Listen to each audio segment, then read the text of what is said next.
Oke teman-teman, jadi di sini aku mau share tentang tips untuk pembungaan kaktus. Sebenarnya ini cuman tips apa yang aku lakuin aja. Jadi untuk teori segala macam aku saranin untuk cek Google dulu sebelum melakukan apapun. Seperti perawatan kaktusnya juga, aku dulu itu searching Google juga. Jadi aku cari-cari tips apa sih yang tanaman butuhkan untuk merangsang pembungaan. Dan aku praktekkan, dan inilah yang akan aku sharing sekarang. Jadi aku akan sharing 3 hal yang menurutku paling penting dalam proses pembungaan kaktus gitu. Yang pertama itu adalah umur tanamannya itu sendiri. Jadi kita gak bisa maksain kalau kaktus itu belum siap berbunga. Dari semua tanaman pun ada masa produktifnya dia, masa suburnya lah istilahnya. Sama seperti manusia pun untuk proses reproduksi itu ada masanya. Jadi setelah 17 tahun manusia baru bisa bereproduksi gitu kan, teorinya kan seperti itu. Jadi tanaman pun seperti itu. Nah menurutku untuk kaktus sendiri itu umur dia mulai bisa produktif itu mungkin sekitar 1 atau 2 tahun setelah dari semai biji ya. Tapi kalau kita lihat dari umur si kaktus belum tentu mencapai size atau diameter yang sesuai juga. Jadi karena pertumbuhan kaktus itu beda-beda, mungkin aja ada yang dengan umur 1 tahun atau 2 tahun sudah mencapai size yang optimal untuk pembungaan, ada juga yang belum. Jadi di sini aku pakai 2 faktor, yaitu umur dari semai atau umur si kaktus itu dan diameter atau size si kaktus itu. Jadi 2 faktor ini yang aku pakai patokan, dimana aku bisa mengira-ngira bahwa kaktus ini sudah siap untuk berbunga. Jadi untuk dari umur itu sekitar 1 atau 2 tahun dari semaian. Karena di rentan umur sekian biasanya kaktus sudah mencapai diameter 3-4 cm. Nah, di sini kebanyakan kaktusku mulai belajar untuk berbunga itu sekitar diameter 3-4. Itu untuk gymno. Untuk astro sendiri aku belum pernah coba, jadi aku nggak bisa kasih info banyak tentang astro. Jadi teman-teman harus sadari kalau nggak bisa langsung kita semai sampai 1 cm lalu kita harapin dia berbunga. Itu kayak nggak bisa gitu. Mungkin bisa. Nah, untuk beberapa kasus seperti kaktus yang di grafting itu mungkin bisa. Aku pernah astro yang aku grafting dan memiliki diameter 2 cm kalau tidak salah, dan dia sudah mulai berbunga dan rajin. Nah, jadi grafting itu adalah faktor lain, jadi aku nggak akan bahas tentang graftingan. Yang kedua adalah lingkungan. Jadi lingkungan yang aku maksud di sini adalah dimana kita taruh kaktus itu di lingkungan yang cocok gitu. Jadi nggak bisa kita mengharapin kaktus itu tumbuh optimal kalau kita tidak memberikan dia lingkungan yang optimal.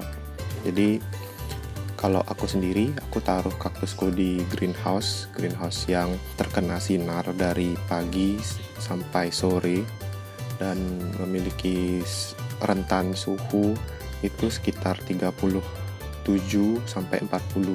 Nah, penting buat teman-teman tahu kalau memang kaktus perlu panas, tapi tidak semena-mena kita langsung jemur kaktus kita tuh seperti pakaian. Jadi perlu naungan juga agar menghindari kaktus itu dari sunburn.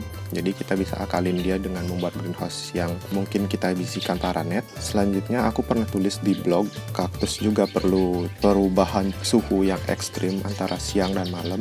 Kaktus itu di gurun atau di habitat aslinya memiliki perubahan suhu yang ekstrim di antara siang dan malam. Jadi kalau siangnya itu panas banget, kalau malamnya itu dingin banget. Nah, lingkungan seperti itulah yang disukai kaktus. Dan aku juga pernah bercerita atau sharing dengan penghobi tanaman lain, kalau tidak salah penghobi tanaman bonsai kembang kertas atau bougainville dan adenium. Jadi kita bisa buat tanaman kita itu stres untuk merangsang pembungaannya dengan cara kita jangan siram tanaman kita dulu dalam berapa waktu. Jadi misalkan kalau kita siramnya itu seminggu sekali atau seminggu 2 kali, itu kita bisa kurangi intensitas penyiramannya sampai dia sedikit agak layu, baru nanti kita siram air.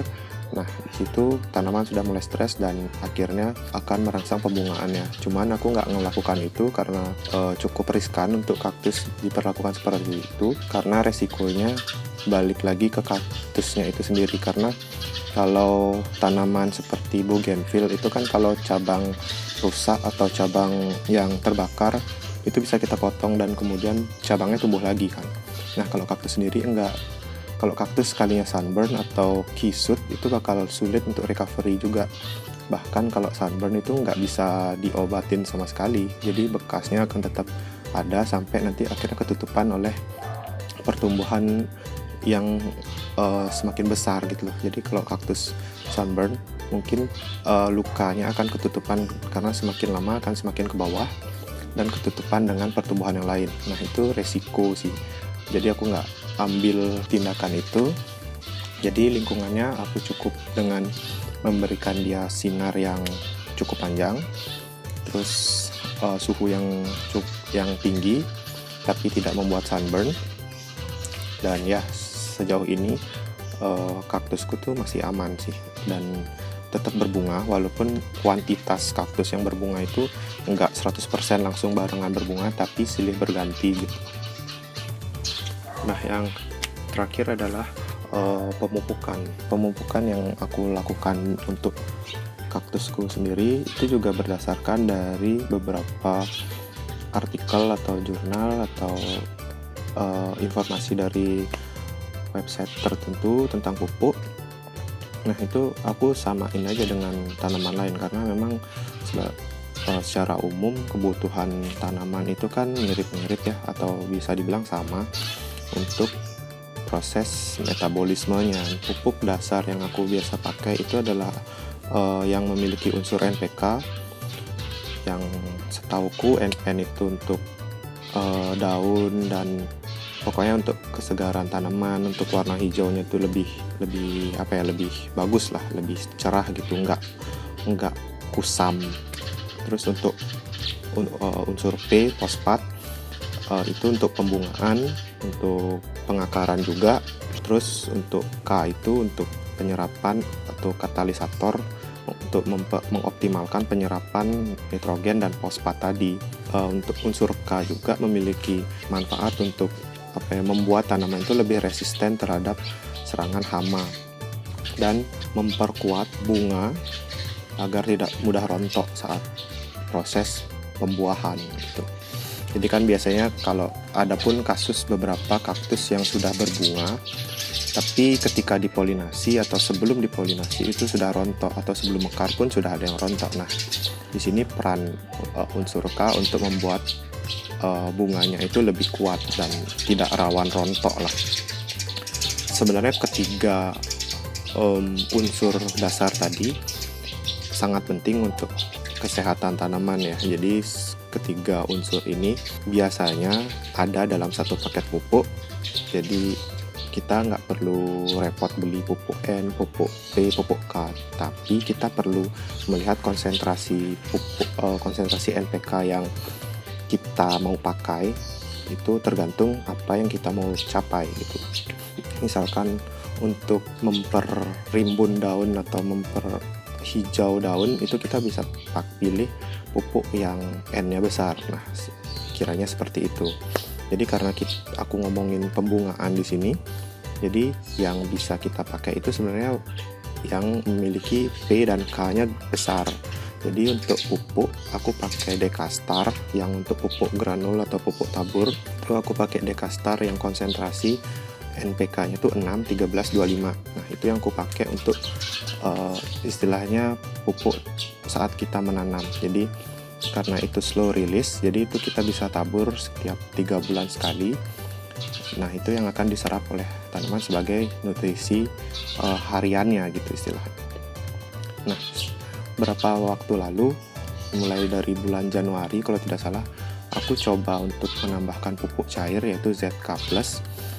Pupuk ini tuh diperuntukkan untuk anggrek aku lihat. dari kemasannya itu untuk anggrek. Aku iseng aja coba ke kaktus karena aku juga mengharapkan kaktusku tuh berbunga seperti anggrek gitulah, jadi lebih rajin gitu. Dan ternyata setelah aku pakai ini kurang lebih bilanglah sebulan, itu tuh menunjukkan hasil yang cukup lumayan, dimana kaktusku yang gymno terutama yang berdiameter 3 cm sampai 4 cm itu sudah mulai berbunga untuk pertama kalinya setelah semai. Dan beberapa yang sudah sering berbunga pun menunjukkan calon-calon bunga itu lebih dari satu. Jadi misalkan satu bunga udah mulai mekar, sudah ada calon bunga lagi. Nah, di situ aku mulai melihat kayak mulai merasakanlah perbedaan, karena kan aku sendiri udah hampir 5 tahun ya memelihara kaktus. Jadi di tahun ini aku ngerasain bahwa kaktusku tuh lebih banyak yang berbunga. Untuk astro pun juga. Jadi untuk astro yang jenis Asterias Purpurea ini sebenarnya ini bunga pertama kali yang aku lihat dari dia. Jadi aku merasa bahwa hasil dari semprotan pupuk cair ini cukup manjur, dan sampai akhirnya aku melihat Gymnoplavlansiku yang udah aku pelihara 3 tahun dengan diameter hampir 15 cm itu pertama kalinya berbunga. Jadi ini benar-benar yang buat aku yakin kalau penambahan pupuk cair itu cukup berpengaruh bagi proses pembungaan gitu, untuk merangsang pembungaan gitu. Sebenarnya kalau kita bicara pupuk, sebenarnya pupuk itu sama aja kandungannya, yang penting kita lihat konsentrasinya aja, komposisi unsur-unsur yang terkandung di dalam pupuk itu. Untuk perkara merek itu aku kembalikan ke teman-teman masing-masing, karena di sini aku memiliki pupuk dari CV Makmur Sebada, jadi aku pakai itu untuk penyiraman pupuk cair untuk kaktusku itu. Jadi kalau teman-teman main ke toko pertanian, kalian bisa bilang untuk minta pupuk ZK untuk kalian coba sendiri untuk kaktus kalian sendiri. Nah, ini kan merupakan upaya, jadi belum tentu semena-mena kita siram pupuk ZK langsung berbunga gitu. Jadi kita harus trial and error juga, dosisnya harus tepat juga. Tapi dengan catatan, ketika aku mencoba sesuatu yang baru, aku pasti mencoba ke beberapa kaktus aja dulu. Jadi nggak langsung semua kaktus aku siram pupuk itu, karena di sini aku istilahnya untuk mencoba hal baru, aku perlu menyesuaikan dengan kebiasaanku atau dengan lingkunganku juga. Jadi aku semprot beberapa, kalau memang dia tidak ada masalah seperti sunburn, bercak-bercak atau segala macam, baru aku mulai untuk pakai pupuk ini ke semua tanaman. Sama juga seperti insektisida atau fungisida, aku nggak mau langsung asal coba ke semua tanamanku, aku coba ke beberapa, jika aman dari efek samping lainnya, baru aku coba ke semua kaktus gitu. Jadi perlu trial and error juga, walaupun aku di sini sharing pengalaman yang bisa dibilang aman, tapi teman-teman di rumah harus tetap trial and error juga. Jadi aku di sini pakai pupuk cair dengan dosis yang sesuai pada kemasan, yaitu 1 mili pupuk dicampur dengan 1 liter air. Itu aku semprot kurang lebih sebulan sekali lah. Kita coba dulu, kalau memang belum terlalu kelihatan, kita bisa tambah intensitas pemupukan, bisa 2 minggu sekali. Kalau memang masih kurang, bisa kita tambah entah itu dosisnya atau intensitasnya. Tapi aku lebih saranin untuk lebih sabar sih, karena kaktus itu adalah tanaman yang sangat sensitif juga dengan nutrisi. Kalau kita terlalu banyak memberikan dia nutrisi, takutnya bodinya akan pecah dan akan merusak si kaktus itu sendiri. Ya, itu yang disebut overnutrisi. Jadi buat teman-teman yang mau nyoba, paling enggak kita harus menunggu sebulan sampai 2 bulan lah untuk tahu hasilnya, karena memang proses metabolismenya bisa dibilang lama lah, pertumbuhannya lama lah. Jadi dari apa yang aku share itu berdasarkan pengalamanku sendiri. Jadi kalau teman-teman masih ada yang rasanya kurang, bisa tanya di kolom komentar. Terus kalau ada yang perlu dikoreksi, kalian bisa koreksi juga, karena aku juga bukan expert di bidang kimia-kimia atau pemupukan segala macam. Yang aku lakukan di sini hanya sebagai penghobi kaktus yang sudah aku lakukan, yang sudah aku trial dan aku sharing ke teman-teman. Jadi biasakan buat teman-teman lakukan riset sendiri juga. Di Google banyak sekali literatur yang bisa kita pakai, dan tentu teman-teman harus trial and error juga, jadi bisa teman-teman sesuaikan dengan kebutuhan dan lingkungan teman-teman, sehingga kaktus teman-teman bisa tumbuh dan berbunga sesuai harapan. Jadi itu aja yang bisa aku sharing. Terima kasih dan